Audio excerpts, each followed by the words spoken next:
Righty. Matt Steiny Guru Johnson with you. This segment is sponsored by the Department of Healthcare Services. And let's go out and talk to Ben Golliver of the Washington Post. We had Ben on a month or two ago and thought he was terrific and wanted to catch up with him in the NBA playoffs. Ben, thank you so much for joining us. It's my pleasure, guys. Wish it was on better terms for the Warriors, though, right? I mean, it's staring at elimination. It's kind of crazy. Yeah, and I guess what I always like to do when we have a national person on is, you know, the Warriors are down 3-1 from somebody on the other, side of the country. What'd you notice? What have you noticed? Well, yeah, going to every single one of these games, the thing that stood out to me the most is that Anthony Davis has consistently been the best player on the court. Watching a lot of Lakers game, living in L.A. the last couple of years, you can't really say that consistently, right? Half the time he's not out there, and the other half of the time he's not really scoring offensively, but he's been a major two-way force, and I think his defense has really been, the key to the series. You see Golden State adjusting more to Anthony Davis than you see the Lakers adjusting to Steph Curry, and we have not seen that a lot throughout this dynasty run for the Warriors. Typically, they're the ones who are winning all these chess matches, and this time I think it's really started with Davis. The defense was phenomenal. We got that great head-to-head situation at the end of Game 4 where Curry's trying to shake him a couple times, and Davis is kind of sticking with him and forcing a couple shots that were tough and missed for Steph. But to me, he's been the story of this series, and he's really unlike any player the Warriors have had to deal with, since their rise in 2015. I mean, they got Serge Ibaka back with the Thunder. They had a big front line against Toronto in 2019, but they've never played a guy like Davis as long, as experienced, as smart, as quick on his feet, and as locked in as he is right now. He's playing, arguably the best basketball of his career, and I think that's really what set the tone here, and that's why LA has a 3-1 lead. Ben, I told my partner and all the fans of Dub Nation coming into these playoffs, I really thought the Warriors had a chance, and a big part of that reason was being Jordan Poole. But for whatever reason, I'm sure you're hearing and watching and seeing, he just looks lost right now. Talk to us about how shocked you are about what the Warriors aren't getting from Jordan Poole. And Ben, if it doesn't improve, can they overcome it? Yeah, I hope you're selling your stock, man. I hope you're running the other way. I hope nobody's coming after you for that recommendation. Unfortunately, he's just had a terrible series. I didn't think he was that great against Sacramento either. But, one thing I've noticed in the playoffs over the years is, like, if you're rolling, if things are going well, you can't wait for that next game to come up. And if you're struggling like Jordan Poole is, you can't get your shot right, you're not really running the offense, you're just kind of all over the place with your decisions, the games, they come so fast at you. They kind of speed you up, and you feel like you're never really comfortable and at your own rhythm, and that's exactly what it looks like. He just looks overwhelmed by the moment. The wild layups, I'm sure, drive a lot of people crazy as they're watching from home.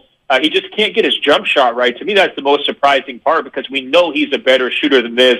All the numbers say, over the course of his career, he's been able to shoot the basketball at a much higher clip than he has been in this series. But, that goes back to the Lakers' defense a little bit as well. I mean, the shot quality the Warriors are getting here against the Lakers is so much worse than the shot quality they were getting against the Sacramento Kings. It's a lot easier to be attacking guys like Domantas Sabonis, and I think even Sacramento's guards just really weren't as good and as long as LA's perimeter players. And that doesn't mean there's not opportunities for good shots. You saw Gary Payton cut into the hoop, getting layup after layup after layup in Game 4, but consistently, play after play, the Warriors are just not getting as good a shots as they did against Sacramento, and that's part of the reason why they've struggled late in games. I mean, Klay's forcing shots, Draymond's forcing a pass late in Game 4, Steph Curry's taking some pretty tough jumpers against Anthony Davis late in Game 4. The easy stuff that they really thrive on and that help role players get comfortable, it just hasn't really been there against the LA, with the exception of that Game 2 blowout win where everything came easy because the Lakers didn't really bring it. What kind of effort do you think the Lakers are going to bring tonight? Well, it's a great question. I mean, I think my first instinct after Game 4 was like, they're just going to take Game 5 off and come home and do it on Friday night in Los Angeles in front of all the celebrities. I mean, everybody's been going to these games. Kim Kardashian, Jack Nicholson, Adele, the list goes on, and that kind of felt like, the closeout moment. They had a really nice closeout win against Memphis in the first round as well, but part of me is starting to wonder, we know Steph Curry's going to show up tonight, right? We know he's going to get it done. There's no question about it. He pulled them through some really tough times in the first round against Sacramento as well. But it's not just Poole who hasn't been there riding shotgun for Steph. There's a lot of guys, to me, it's kind of a gut check moment for these Warriors. Klay Thompson needs to step up and be better. Draymond Green needs to step up and be better. Poole, obviously, needs to step up and be better. And they could really use a nice breakout night offensively from Andrew Wiggins as well, a guy who kind of keep the defense honest and shoot the basketball a little bit too. I mean, somebody's got to, this can't just be the Steph show. If this just turns into the Steph show and it's kind of a one-dimensional, he's got to do everything type of deal, I could easily see the Warriors, losing tonight if the Lakers are smelling blood. Yeah, and speaking of that, Ben, I don't know if you had this thought, but I did. Offensively, I felt like the Lakers were hunting Steph Curry a little bit at the end of the game because he was spending so much energy just to keep him in the game. What are you seeing from LeBron James, and do you think he was looking for Steph and using that big body to kind of, exploit him? 100%. Look, I mean, it's a war of attrition here.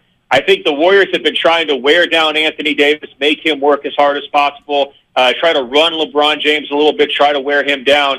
And the same thing is true on the other side. The Lakers have so much respect for Steph Curry's offense. They feel like they've got to keep him as actively involved defensively as possible. And there's nowhere to hide in the playoffs. And you saw LeBron James. He was absolutely hunting Steph Curry possession after possession. He got himself, I think, 4 free throws down the stretch of the game on fouls by Steph, kind of matched up in one-on-one scenarios. I give Steph credit, man. He battles. He is a textbook, fundamentally sound defender. When he's guarding bigger guys, he holds his position as best he can. But sometimes there's only so much you can do against guys when you're giving up that much weight and that much size. And for sure they were trying to, make Steph Curry work as hard as possible in Game 4. That was, to me, one of the X factors with that blowout in Game 3, though, when the Lakers just ran the Warriors off the court. It was tough because that allowed everybody to rest up for the fourth quarter, right? LeBron got to rest. Anthony Davis got to rest. And I think that extra rest really carried over and gave them more energy to help finish things out in Game 4. You saw what happened when they had to, really work hard in Game 1. They were kind of gassed out in Game 2. The Lakers were. And I just felt like they had a little bit more in the tank, and they were able to press their advantage late in Game 4. Ben, thank you so much for joining us. Really appreciate it. Enjoy the game tonight. Obviously, you're in the Bay for Game 5. No, I can't wait. What's your guys' predictions? Are you feeling like it's going to be a funeral on tomorrow's show or what? Well, I feel like I'd never count against the Golden State Warriors. They've just earned too much trust over the last 10 years. My partner's given up. Ben, we have a dynamic on the show. I was asked before the series started. I got Warriors in 7, but Ben, I'm telling the people I'm nervous, man.